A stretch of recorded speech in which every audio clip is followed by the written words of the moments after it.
I was security. Poking, yeah. I'll take Roman with me, and we'll bust that place in, man. So yeah, that's the WAG Awards. You know, like best video game.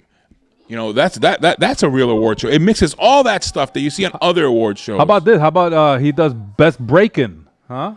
From last year, right? Oh, you want to nominate that? Like You want to nominate a over? category? Yeah. Oh, all right. Well, you know Best what? break-in. We'll check. We'll check with Adrian. You know, we'll probably have it at the end of the show. Probably when the running credits, we'll give that award away. I'm checking my email every day. Check Invitation. Well, I'll check with him, and also I'll be there also. So remember, I know who you are. So if anything, if you come by the door and I'm busy, I can't help you. Okay. So you can't get in. Okay. So yeah. So that if you're not busy, you won't yeah. If I'm not busy, I'll help you get in. But if I'm busy, too bad. Yeah, you're gonna be busy. I'm gonna be busy. You know.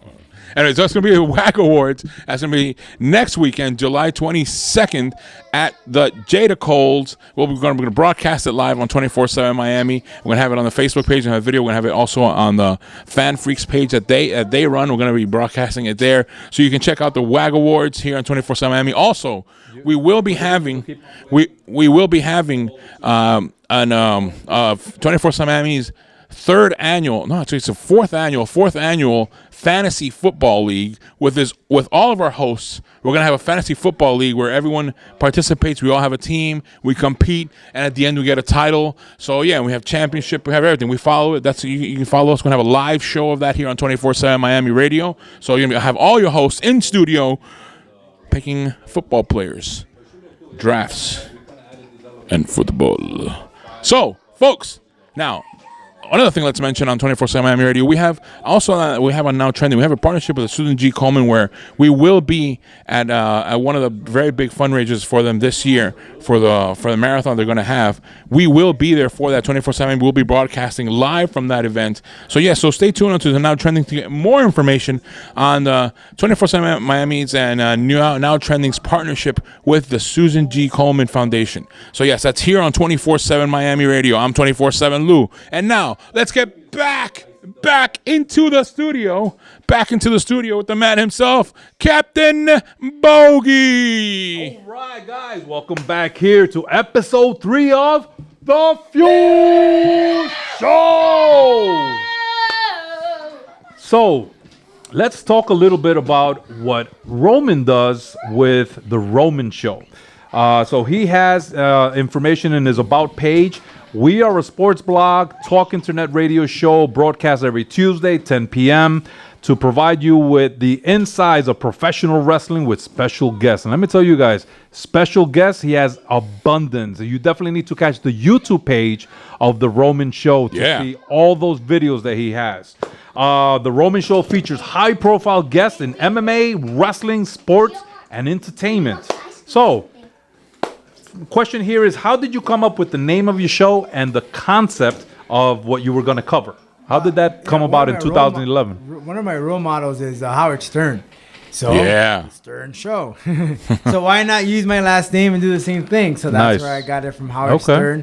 And to me, by far the best interviewer that I know of, and many might critique me for whatever, but is Howard Stern. He is such a great. To me, he takes an interview and really dissects it. And not only that, he really makes the celebrity or the person that he's interviewing so comfortable that he's able to speak everything. I mean, even about their sex life. How crazy is that? Well, how comfortable is that studio? He has a sofa. A couch. It's more like if you're talking to a shrink, right? To a psychologist. But he does it so very well. That connection that he has with Robin, how they both team up. If Howard misses something, Robin picks up. Yeah. So I've been a fan since I was a kid. They go back decades. Years. And I've been a fan since I was a boy. I would go on the E Network. I don't know if you remember when he was on the E Network. Like 11 p.m. or Saturday nights or something. And I would sneak in. My mom won't see me. And I'll be watching the Howard Stern show. Because they had crazy shows. Yeah, crazy show. Nicole Bass was there, the wrestler. Beetlejuice. Oh, yeah. All those tough guys. And aside from all the pranks, aside from all the nudity stuff that he does, he really is a badass journalist. He's a badass interviewer. Yeah. He really truly is, and he took radio to somewhere that it has never been. Making those variety shows, those those things that he did. I mean, look at the movie itself. Private Parts? Is it Private? Yeah, Private Parts. Great. He took radio to another level. He set the standard. He is the pioneer. That's what they call him, the king of all media. Yeah. And I had the honor of interviewing Baba Booey. Oh, wow. And Sal Governelli from the Howard Stern Show. And nice. I still have to go. I'm actually going to New York, but I don't have a chance. But he said, yeah, come on over to the studio. So to me, that's a dream to go to the Stern Show studios. Hell yeah. And visit that. That's to me, that's awesome. Nice. Oh, my God. All right. So, again, congratulations on your wedding. I saw amazing pictures of your trip there in Japan. Now, being Hispanic, how is the Japanese culture and, most importantly, the food? I love food. Yeah, the food. Well, let me start with the culture first. I guess, it is a little bit culture shock. Number one, they're not loud. Okay. They're always on time. Oh, wow. Always on time. And I'm being serious about that. And they're very organized. So, and as you know, Hispanics, not saying every Hispanic. Yeah. Come on, we live in Miami. Yeah. You know how it is. Hola, chico! There is no such thing. When you're in Tokyo, there is no honking, there's no yelling, there's no screaming. Everyone is just independent and focused on their own mind. So, yes, it was a culture shock. And I'm like, wait a minute, there's no drama? What the hell is going on here? I'm actually on a table and there's no fighting. What's going on here? There's no Japanese novelas, no fighting, there no is, arguing. but the samurai stuff but they just do it so differently. I'll put it this way: you know, the samurais, when they wanted to come to a peace or a treaty or come to an agreement, the way that they would actually come to shaking hands, they would meet what they call a hot spring, which is like we're gonna call it like a jacuzzi. Okay. Which they still exist. And the men would meet in the hot spring naked. Okay. That's right. I read on that. Right. So it's true. You and me were having a conversation naked in the hot spring. And that was a way of saying, okay, let's come to terms. And the reason why they met naked is because it's a way of finding out. He has no guns, he has weapons. No swords, no nothing. Yes. This is it. We're naked. We're going to talk now. Exactly. So they just do it so differently. And the Asian culture, and if you ever have an opportunity to visit that other side of the world, it's really mind-blowing, and it really changes you. So absolutely, the culture, it was a culture shock, but hey, I love martial arts. I loved martial arts as a kid. Oh yeah. So that helps me out a lot. Now the food, there ain't no arroz con pollo, beans. So not tasty, queso salty frito. No. Why do you think they live so long? Okay. So you know, when you go there, you have your vegetables, you have your noodles, you have your fish. Okay. So some stuff I don't like, but you know, if I have to, I'll eat it. But tofu's very, very, very nutritious. And when you see the dinner table, I mean, they have like 30 plates, and it's all different colors. And, and it's a testament, you know, that's why they live that long. Okay, yeah, and some flaquitos, a lot of them. Only big guys I saw were the sumo wrestlers. Okay. Maybe I saw one or two. And they do it for the sport. Right. And they're big because they have to. And trust me, they really are big. Wow. They're big dudes. Nice. Is there pizza? Yeah, they sell pizza, but... yeah, it's probably healthy pizza with just rice on it. It's not Pizza Hut or Domino's or, you know, Papa John's or whatever. Exactly. All right. So let's go to our guys behind the cameras here with their questions. So Jay Few and 24/7 Lou got a question each for Roman. All right. Hi, Roman. Thank you so much for being here today. My question for you is, what do you think about the future of the Miami independent wrestling scene? Or actually, the independent wrestling here in South Florida. What do you think about it?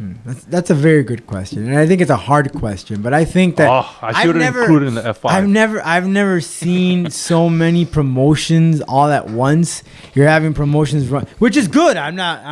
I think it's great. Competition. Right? There's no money. There's no competition. I think it's phenomenal.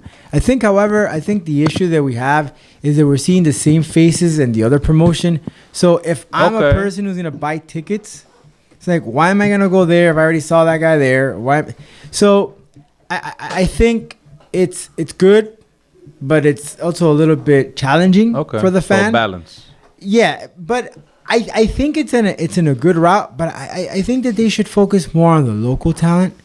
Sure, it helps to have a big name. It's gonna draw people, but I think just like the WWE does, if you really cater and really push your own talent, you can make a name of your company using your own talent. Why do I have to go out there and buy someone when I can just make my own? True. Mold them into what I want. And then obviously also allow that person to go on to the next level. Don't hold them down. Sure. If he wants to go to the next day. And that's what happened something with mixed martial arts. Mixed martial arts here, it's a similar thing. It happened. There would be MMA shows every single week. Yeah. And that is all dead now. Now we have a show maybe every 2 months or something like that. But there was too many shows, and then a lot of the promotions wanted to keep that talent for themselves. Enough that if the UFC called them, they wouldn't let them go to the UFC. No. Really? Yeah, they would. No, we tied you down for 5 fights. You gotta give me the 5. And then they won't. They do this whole clause and all of that. So I think you have to. I mean, look. At the end of the day, yes, the indie promotions want to make money. I respect that.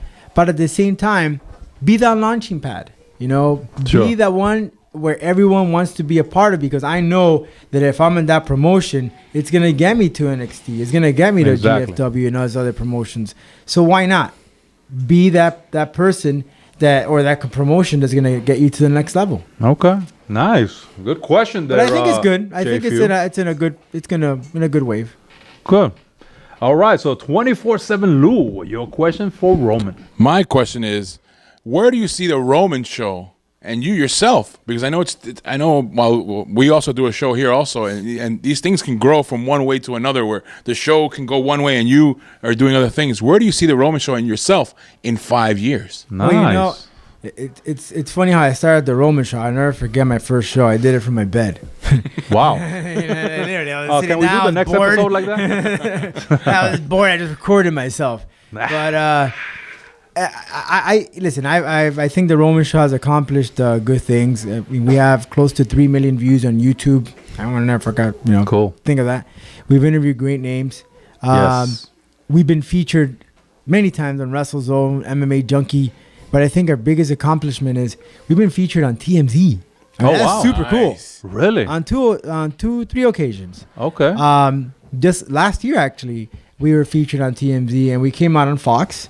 You know, they played a clip of the that same interview right there you're looking at. Awesome. Right there, where Kurt Angle said if he were to go to MMA, he would fight Kimbo Slice, the late Kimbo Slice, who passed away. Yeah. So I think it's on a good path. And we've accomplished so much, but I think that yes, it's an extra step that we have to take.